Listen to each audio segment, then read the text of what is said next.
दोस्तों, आज मैं 18 जुलाई 2024 डेली करंट अफेयर प्रस्तुत कर रहा हूं। सबसे पहले सबसे तेज जानकारी नवीनतम update topic wise video channel पर देखें। दोस्तों, आज का वीडियो महत्वपूर्ण है और मेरा हमेशा प्रयास है बेहतर प्रश्नों का सिलेक्शन और बेहतर जानकारी। तो दोस्तों, आज का मैं वीडियो प्रारंभ कर रहा हूं। फर्स्ट क्वेश्चन, जुलाई 2024 में मानवी मधु कश्यप किस राज्य की पहली ट्रांसजेंडर सब इंस्पेक्टर बनी? गाइज, इस प्रश्न का सही उत्तर निम्न ऑप्शनों में ऑप्शन डी बिहार। दोस्तों, बिहार के बांका की मानवी मधु कश्यप सब इंस्पेक्टर के पद पर नियुक्त होने वाली पहली ट्रांसजेंडर बन गई। उन्होंने 2 अन्य ट्रांसजेंडर पुरुष उम्मीदवारों के साथ मिलकर बिहार पुलिस सब ऑर्डिनेट सर्विस कमीशन BSPSC परीक्षा उत्तीर्ण की। दोस्तों, बिहार की स्थापना 5 मार्च 1912 में हुई। राजधानी पटना है। मुख्यमंत्री हैं नीतीश कुमार। राज्यपाल हैं राजेंद्र विश्वनाथ अर्लेकर। दोस्तों, हाल में नई नियुक्तियां PGCIL के नए CMD रविंद्र कुमार त्यागी बने। 30वें सेना प्रमुख के रूप में उपेंद्र द्विवेदी ने कार्यभार संभाला। IAS मनोज कुमार उत्तर प्रदेश के नए मुख्य सचिव बने। सुजाता सोनिक ने महाराष्ट्र की नई मुख्य सचिव के रूप में पदभार ग्रहण किया। रवि कुमार अग्रवाल CBDT के नए अध्यक्ष बने। Mohit Kamboj India bullion jewellers association की उपाध्यक्ष नियुक्त हुई। नाटो के अगले महासचिव के रूप में मार्क रूट को नियुक्त किया गया। भारत के नए गोल्फ प्रमुख कपिल देव बने। साइमन मार्क को भारत के पहले AI विश्वविद्यालय में कुलपति नियुक्त किया गया। नेक्स्ट क्वेश्चन, जुलाई 2024 में पश्चिम बंगाल के पुलिस महानिदेशक DGP के पद पर कौन नियुक्त किया गया? गाइस, इस प्रश्न का सही उत्तर निम्न ऑप्शनों में ऑप्शन सी राजीव कुमार। इस प्रश्न का सही उत्तर ऑप्शन सी। दोस्तों, पश्चिम बंगाल ने वरिष्ठ IPS अधिकारी राजीव कुमार को फिर से पश्चिम बंगाल के पुलिस महानिदेशक DGP के पद पर नियुक्त किया। राजीव कुमार संजय मुखर्जी का स्थान लेंगे, जिन्हें लोकसभा चुनाव के दौरान भारत निर्वाचन आयोग के निर्देशों पर पश्चिम बंगाल के DGP के रूप में नियुक्त किया गया था। पश्चिम बंगाल की स्थापना 1 नवंबर 1956 में हुआ। राजधानी कोलकाता। मुख्यमंत्री हैं ममता बनर्जी और राज्यपाल हैं CV आनंद बोस। पश्चिम बंगाल का करंट अफेयर। पश्चिम बंगाल में विश्वविद्यालयों में कुलपतियों का चयन समिति का प्रमुख उदय उमेश ललित नियुक्त किए गए। DRDO ने देश की हथियार प्रणालियों के लिए एक परीक्षण केंद्र पश्चिम बंगाल के जुनपुट गांव में स्थापित किया। SC/ST छात्रों के लिए ममता बनर्जी ने योग श्री योजना शुरू की।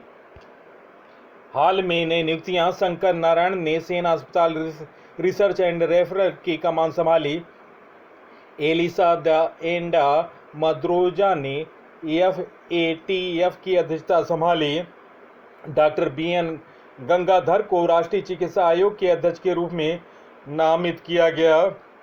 डॉक्टर सीलू नागू पंजाब और हरियाणा उच्च न्यायालय के मुख्य न्यायाधीश नियुक्त किए गए। TV रविचंद्रन को नया उप राष्ट्रीय सुरक्षा सलाहकार नियुक्त किया गया। CS शेट्टी SBI के नए चेयरमैन बनेंगे। नेक्स्ट क्वेश्चन, किस राज्य ने पक्षी प्रजातियों के संरक्षण को बढ़ावा देने के लिए पहली पक्षी गैलरी की स्थापना की? गाइस, इस प्रश्न का सही उत्तर निम्न ऑप्शनों में ऑप्शन ए उत्तराखंड। इस प्रश्न का सही उत्तर है उत्तराखंड। वन विभाग की अनुसंधान शाखा ने देहरादून में जाली ग्रांट स्थित प्रकृति शिक्षा केंद्र में उत्तराखंड की पहली पक्षी गैलरी की स्थापना की।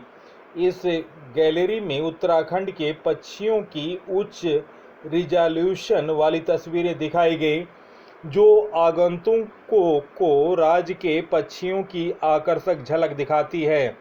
उत्तराखंड में भारत में सबसे ज़्यादा पक्षी प्रजातियां पाई जाती हैं।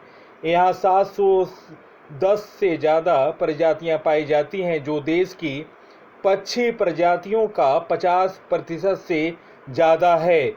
पक्षी गैलरी पक्षी प्रजातियों के संरक्षण की सुविधा प्रदान करेगी और पक्षी प्रजातियों के बारे में जागरूकता पैदा करेगी। नेक्स्ट क्वेश्चन, संयुक्त राष्ट्र यूएन की विश्व जनसंख्या संभावना 2024 रिपोर्ट के अनुसार 21वीं सदी के अंत में दुनिया का शीर्ष जनसंख्या वाला देश कौन सा होगा? गाइस, इस प्रश्न का सही उत्तर निम्न ऑप्शनों में ऑप्शन ए भारत। इस प्रश्न का सही उत्तर ऑप्शन ए। संयुक्त राष्ट्र की विश्व जनसंख्या संभावना 2024 रिपोर्ट के अनुसार भारत की जनसंख्या 2060 की दशक में 1.7 बिलियन तक पहुंचने का अनुमान है, जिसके बाद में इसमें 12% की गिरावट आएगी। गिरावट के बावजूद भारत 21वीं सदी के अंत तक दुनिया में 150 करोड़ के साथ सबसे अधिक आबादी वाला देश बना रहेगा। सदी के अंत तक बड़े आकार और प्रजनन क्षमता में गिरावट की वजह से चीन को जनसंख्या में गिरावट आने की संभावना है। वर्ष 2024 में शीर्ष 3 जनसंख्या वाले बड़े देश, पहला भारत, दूसरा चीन, तीसरे क्रम पर संयुक्त राज्य अमेरिका। नेक्स्ट क्वेश्चन, हाल में किसे सुप्रीम कोर्ट के न्यायाधीश के रूप में नियुक्त किया गया? गाइस, इस प्रश्न का सही उत्तर निम्न ऑप्शनों में ऑप्शन सी। दोस्तों, कोटेश्वर सिंह और आर महादेवन, ऑप्शन सी इस प्रश्न का सही उत्तर है। दोस्तों, जस्टिस कोटेश्वर सिंह के बारे में जानकारी।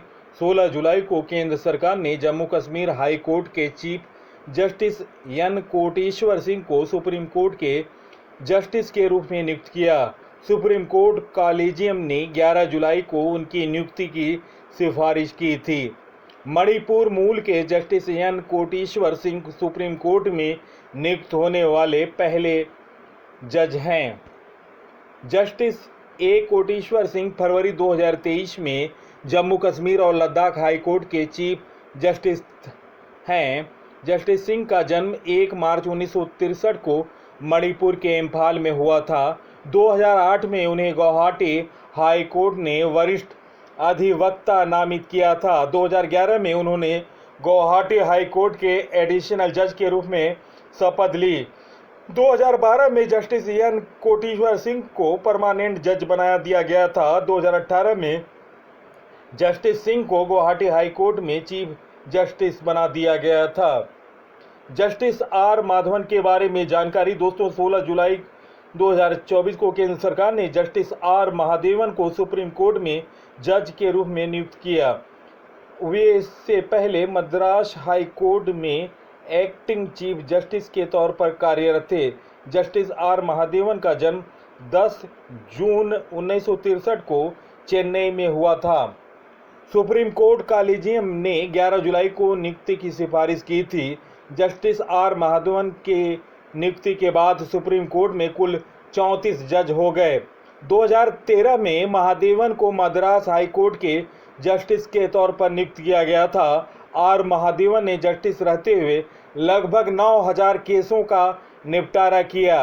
वह तमिलनाडु सरकार के लिए एडिशनल गवर्नमेंट लॉयर के रूप में काम कर चुके हैं। उन्होंने मद्रास लॉ कॉलेज से कानून में ग्रेजुएशन की डिग्री हासिल की थी। नेक्स्ट क्वेश्चन, हाल में प्रधानमंत्री मोदी ने किस राज्य में सबसे लंबी शहरी सुरंग परियोजना की नींव रखी? गाइस, इस प्रश्न का सही उत्तर निम्न ऑप्शनों में ऑप्शन ए महाराष्ट्र इस प्रश्न का सही उत्तर है। पीएम मोदी ने मुंबई में भारत की सबसे लंबी और बड़ी शहरी सुरंग परियोजना की नींव रखी। मुंबई महानगर क्षेत्र विकास प्राधिकरण द्वारा संचालित 16,000 करोड़ रुपए की ठाणे बोरीवली ट्वेन टनल परियोजना यात्रा समय को 1 घंटे घटाकर केवल 12 मिनट कर देगी। टनल के माध्यम से वेस्टर्न एक्सप्रेस हाईवे के वाहन सीधे ठाणे के ईस्टर्न एक्सप्रेस हाईवे तक पहुंच सकेंगे। दूरी कम करने के लिए टनल का निर्माण संजय गांधी नेशनल पार्क के नीचे किया जा रहा है। महाराष्ट्र के बारे में जानकारी। मुख्यमंत्री हैं एकनाथ शिंदे, राजधानी मुंबई, राज्यपाल हैं रमेश बैस। नेशनल पार्क है महाराष्ट्र के संजय गांधी राष्ट्रीय उद्यान, नवेगांव राष्ट्रीय उद्यान, पेंच राष्ट्रीय उद्यान। महाराष्ट्र का करंट अफेयर। महाराष्ट्र सरकार ने स्वास्थ्य और शिक्षा के क्षेत्र में AI के उपयोग के लिए गूगल के साथ समझौता किया। 27वें राष्ट्रीय युवा महोत्सव का आयोजन नासिक में किया गया। महाराष्ट्र पुलिस का नया डीजीपी रश्मि शुक्ला को नियुक्त किया गया। एफडीआई का सबसे बड़ा प्राप्तकर्ता राज्य महाराष्ट्र है। नेक्स्ट क्वेश्चन, हाल में कहाँ अंतरिक्ष अनुसंधान के बारे में वैश्विक सम्मेलन शुरू हुआ? गाइस, इस प्रश्न का सही उत्तर निम्न ऑप्शन में ऑप्शन ए दक्षिण कोरिया। इस प्रश्न का सही उत्तर ऑप्शन ए। अंतरिक्ष अन्वेषण में एक मील का पत्थर साबित होने वाला कार्यक्रम अंतरिक्ष अनुसंधान समिति COSPAR की 45वीं वैज्ञानिक सभा बुसान दक्षिण कोरिया में शुरू हुई।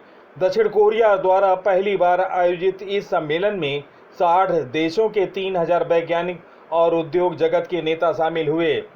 दक्षिण कोरिया का करंट अफेयर, दक्षिण कोरिया दुनिया के सबसे बड़े चिप सेंटर का निर्माण करेगा। दक्षिण कोरिया ने कुत्ते के मांस की खपत पर बिक्री पर प्रतिबंध लगाने वाला विधेयक पारित किया। ओशनिक सिटी नामक तैरता हुआ शहर साउथ कोरिया में स्थापित किया जा रहा है। यूसुक एओल दक्षिण कोरिया के नए राष्ट्रपति बने। स्पेस एक्स ने दक्षिण कोरिया के सैन्य उपग्रह ANASIS-2 का सफलतापूर्वक लॉन्च किया। अपना पहला स्वदेशी अंतरिक्ष रॉकेट दक्षिण कोरिया ने नूरी लॉन्च किया। नेक्स्ट क्वेश्चन, हाल में किस राज्य के लोक पारंपरिक हरेला पर्व मनाया जा रहा है? गाइस, इस प्रश्न का सही उत्तर निम्न ऑप्शनों में ऑप्शन बी उत्तराखंड इस प्रश्न का सही उत्तर है। हरेला पर्व प्रकृति के निकट जाने और उसके प्रति सम्मान प्रकट करने का पर्व है। इस पर्व को भगवान शिव और सावन से जोड़कर देखा जाता है। उत्तराखंड राज्य के गढ़वाल और कुमाऊं में यह पर्व धूमधाम से मनाया जाता है। साथ ही हरेला से इस क्षेत्र में सावन की शुरुआत भी मानी जाती है। नेक्स्ट क्वेश्चन, हाल में दूसरा एशिया प्रशांत मंत्री स्तरीय सम्मेलन किस देश में आयोजित किया जाएगा? गाइस, इस प्रश्न का सही उत्तर निम्न ऑप्शनों में ऑप्शन ए भारत इस प्रश्न का सही उत्तर है। भारत दूसरे एशिया प्रशांत APAC मंत्री स्तरीय सम्मेलन की मेजबानी सितंबर में अंतर्राष्ट्रीय नागरिक उड्डयन संगठन ICAO के साथ संयुक्त रूप से करेगा। ICAO संयुक्त राष्ट्र की एक अंतर सरकारी विशिष्ट एजेंसी है। इसकी स्थापना 1947 में की गई थी। इसका मुख्यालय मॉन्ट्रियल कनाडा में है। दोस्तों, महत्वपूर्ण सम्मेलन के बारे में जानकारी। AI सुरक्षा पर दूसरा सम्मेलन साउथ कोरिया के सियोल में आयोजित हुआ। वर्ल्ड फ्यूचर एनर्जी समिट सम्मेलन UAE में हुआ। वर्ल्ड सस्टेनेबल डेवलपमेंट समिट नई दिल्ली में हुआ। First nuclear development summit Brussels Belgium में हुआ। 9वां रायसीना डायलॉग नई दिल्ली में हुआ। पहला digital India future skill summit Guwahati में हुआ। 7वां हिंद महासागर सम्मेलन पर्थ ऑस्ट्रेलिया में हुआ। विश्व सरकार सम्मेलन 2024 दुबई में हुआ। भारत यूनेस्को की विश्व धरोहर समिति की अध्यक्षता करेगा। और दोस्तों, यह 46वां संस्करण होगा 2024 में। Vibrant Gujarat global trade show Gandhinagar में हुआ। 9वां अंतर्राष्ट्रीय विज्ञान महोत्सव फरीदाबाद में। 27वां राष्ट्रीय युवा महोत्सव नासिक में। पहला Bharat steam boiler expo Guwahati में आयोजित किया गया। दोस्तों, प्रश्नों का चयन, PC सर की मेहनत और रिकॉर्डों से अपडेट जानकारी आपको निश्चित तौर से पसंद आ रही है। आप शॉर्ट वीडियो देखें, एक से एक बेहतर आपको रिकॉर्डों और सामान्य ज्ञान और महत्वपूर्ण जानकारी आपको प्राप्त हो रही होगी। आप वीडियो देखने के पश्चात आप शेयर करें सोशल साइटों और स्टडी ग्रुपों पर। और जिन व्यक्तियों ने अभी तक चैनल को सब्सक्राइब नहीं किया है, उनसे अनुरोध है कि चैनल को सब्सक्राइब कर लें। बेहतर जानकारी, बेहतर कंटेंट आपको निश्चित तौर से देखने को मिल रहा होगा। तो दोस्तों, इसी के साथ मैं इस अंक से विदा ले रहा हूं। अगले अंक में आपसे मुलाकात होगी। तब तक के लिए नमस्कार, वंदे मातरम, जय हिंद।